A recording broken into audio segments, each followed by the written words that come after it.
কয়েকদিনের ভ্যাপসা গরমের পর এবার কিছুটা স্বস্তির দেখা মিলতে পারে। দেশের বিভিন্ন অঞ্চলে আগামী 5 দিন বৃষ্টি বা বজ্রসহ বৃষ্টি হতে পারে বলে জানিয়েছে আবহাওয়া অধিদপ্তর। এ সময় দেশের কোথাও কোথাও মাঝারি ধরনের ভারী থেকে অতি ভারী বর্ষণও হতে পারে। 24 জুন সকাল 9টা থেকে পরবর্তী 120 ঘন্টা অর্থাৎ 5 দিন আবহাওয়ার পূর্বাভাসে এই তথ্য জানানো হয়েছে।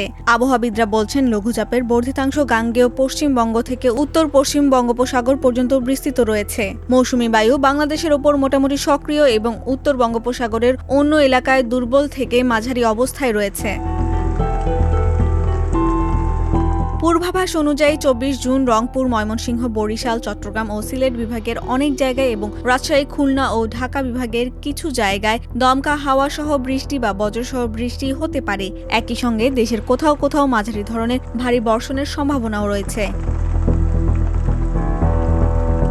এর পরের 2 দিন অর্থাৎ 25 ও 26 জুনও রংপুর, ময়মনসিংহ ও সিলেট বিভাগের অনেক জায়গা এবং দেশের অন্যান্য বিভাগে কিছু কিছু স্থানে বৃষ্টি হতে পারে। এই দিনগুলোতেও মাঝারি ধরনের ভারী থেকে ভারী বর্ষণের সম্ভাবনা রয়েছে। তবে 27 জুন মূলত রংপুর ও সিলেট বিভাগের কিছু এলাকায় ভারী বৃষ্টির আশঙ্কা রয়েছে। আভাসের শেষ দিন 28 জুন।